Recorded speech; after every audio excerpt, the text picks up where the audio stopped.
Stout-Hearted Seven, Chapter 12. Idyllic evenings did not come often to the Whitman family, as Catherine soon learned.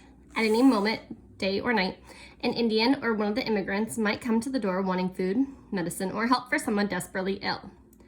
Usually the doctor answered these calls, but if he was away from home, Miss Whitman went, even when it meant staying up all night.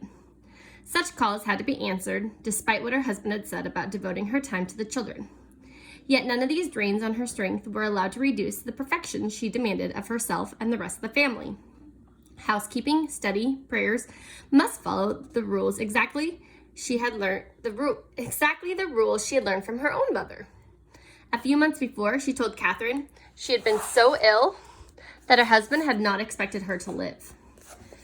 Now, though much improved, she still tired easily, and as the children discovered, she became fretful, impatient, and hard to please. On the other hand, when she was not too tired, nobody could be kinder or more patient. She made rag dolls for the small girls, sang to them, rocked them, and played games with them. No one could help loving her in these good moods. Dr. Whitman, too, enjoyed being with the children, and he often took one or more of them to visit the Indian lodges. He always carried his Bible, and if the Indians would permit, talked to them about their sins and need of salvation, though this was something they did not like. Occasionally, they would invite him and the children to stay for a feast. To eat with one of their big horn spoons was a special treat. Time for such pleasures, however, had to be snatched from the constant, unremitting toil in which everyone, including the smallest children, must bear a share. The coming of so many immigrants this year had exhausted the supplies Dr. Whitman had laid up. For his big family to get through the winter, every last pumpkin and squash, every potato, no matter how small, every ear of corn, every carrot, onion, and turnip must be gathered and carried to the cellar under the house. The younger children were given tin cups and told to pick up the white beans that had fallen from the split pods when the boys pulled up the dried plants. Miss Whitman walked along the roads behind them, and if a single bean had been missed, the child was told, "You might starve next winter for the want of that bean. Pick it up." All the clothing worn by the men, as well as women and children, had to be made by hand. Even a small girl must learn to sew a neat, even seam. Socks, mittens, and caps had to be knitted, and except for study time, no girl was allowed to sit for even 5 minutes without her knitting in her hands. Providing clothes for the 7 Ch children added an extra load to the usual sewing in the Whitman house. Everything they had brought with them was worn out or so badly torn that it could hardly be mended. Though Mrs. Whitman kept the girls patching as long as there was possibility of repair, patches were no disgrace, she said, only the failure to sew them on. She herself could not do much sewing because her eyesight was poor. But with the help of immigrant women who were willing to sew in payment for supplies and the busy fingers of the Sager girls, each child was somehow outfitted with decent clothes before cold weather came.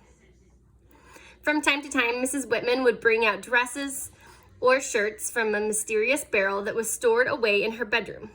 Several barrels came every year from a church back east, she told the children, and it was always exciting to open them and see what they contained. Sometimes there would be good, suitable clothing, perhaps a patchwork quilt, or even wearable shoes. Other times, everything was old and not very clean. But if such garments still held any wear, if they could be made over, Miss Whitman washed and used them. When the doctor went to Vancouver for supplies, he would bring back, in addition to the barrels, hanks of yarn, bolts of cloth for bed sheets, shirts, and dresses. Often it was stiff, ugly material, but it was the only new cloth they had because Miss Whitman did not know how to spin or weave. Shoes such as the children had worn in Missouri were seldom to be had here in the West. To send east for these shoes and get them back would take 2 years because all goods came in ships around Cape Horn and up the West Coast.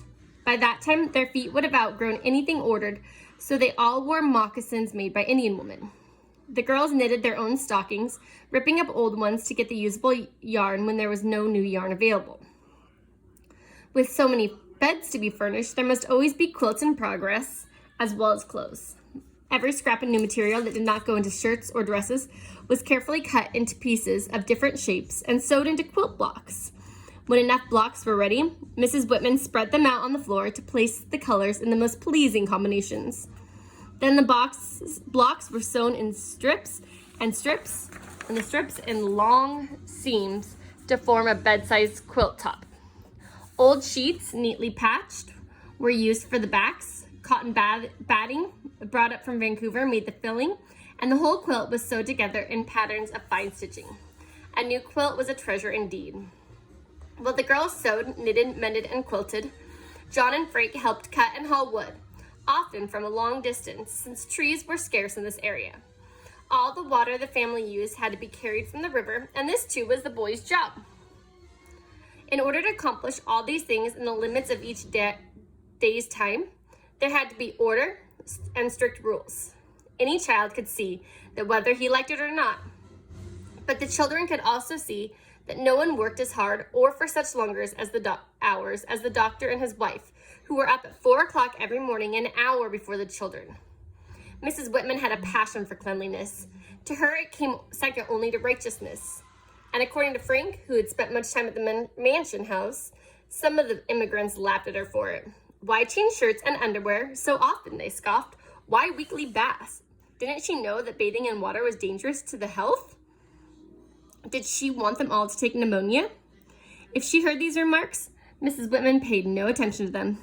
The washtub used for bathing was brought into the kitchen once a week, just the way Mama used to do it back in Missouri, and the whole family had to go through it. Then there were huge weekly washings. By the time Catherine came downstairs at 5 o'clock on any Monday morning, kettles were steaming on the stove. And already Dr. Whitman, Perrin, and John, and perhaps even the teacher, were standing over barrels half filled with hot soapy water, pounding the soiled clothes with stout sticks that had tin cones fastened to one end. Jokes and laughter filled the room, and Mrs. Whitman seemed to enjoy these Monday mornings as much as anyone. She stood in the middle of the kitchen telling everyone what to do, keeping them all singing as they worked. Catherine was not strong enough for hard physical work, so she and Frank had the job of cooking breakfast. By the time it was ready, the washing was finished and hung in the yard to dry. Sometimes Mrs. Whitman would look at the long lines of clean clothes flapping in the wind with a sort of shamed expression on her face. No wonder the Indians think we are rich. Since Marianne, Helen, and David called the Whitmans father and mother, the Sager girls soon began to do the same. Only John and Frank refused. Catherine knew from the look on their mother's face that she was hurt when the boys still called her Mrs. Whitman. It hurt Catherine too, because she was beginning to love her new mother very much.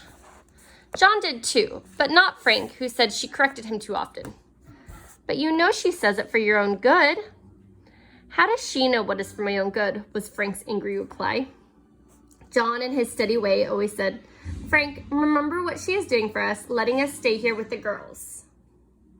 The children soon learned that the most important part of life in this home was religion. Their own parents had been religious, but in an easy, comfortable way, very different from the anxious, almost grim manner of the Whitmans. Every morning and evening they had Bible reading and prayers. Before breakfast, each person must learn a verse from the scripture and remember it until Sunday. When that day came, all the playthings and toys, even the baby's rattle, must be put away. John and Frank openly resented having to go to so many prayer meetings. Sometimes Frank stayed away, but then Mother made special prayers for him later when he was present. He resented this too. One thing that interested all the children was roaming through the house, which was shaped like a capital letter T. The sitting room took the middle space. In the crossbar were the Whitman's bedroom at one end, and at the other large room that had an outdoor entrance leading to it. The Indians came here for school and church, but were not allowed in any other part of the house. Why is that? Frank wanted to know. They let us to go into their lodges. Why can't they come in here, into our house? You don't understand, Frank, Mother explained. They are very dirty and have vermin in their clothing and hair. If we were to let them into the rest of the house, we would have no privacy at all. The long stem of the T began with the kitchen, which backed up to the sitting room. Beyond it was the teacher's bedroom and storeroom. And then the schoolroom that only had an outside door to give the children the feeling of going to a separate school building. Beyond the schoolroom, the doctor planned to add more storage space, and perhaps another bedroom to accommodate visitors. Only the crossbar of the T was 2 stories in height, and so far the second floor was one big room. Father said someday he would divide it with partitions so the boys and girls would have separate apartments. To the Stage children, who always lived in one-room houses, this seemed like a palace. Almost every day, at some free moment, the girls and Frank gathered around John to tell him of their joys and sorrows. He seemed more like a father than a brother. He listened patiently,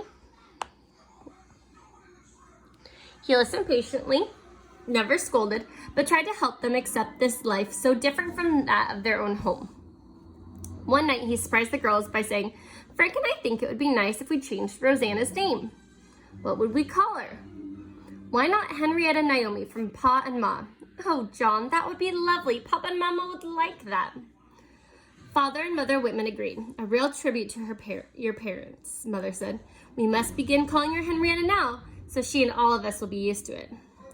That evening, when Catherine helped the baby drink her milk, which she now did very nicely from a small cup, she whispered to her, "Your name is Henrietta Naomi Stager. Now you remember that." The newly named baby laughed. She was growing so fast. Mother said soon she would be as large as Louise. She was everyone's darling, and Catherine wondered how they could have ever lived without her.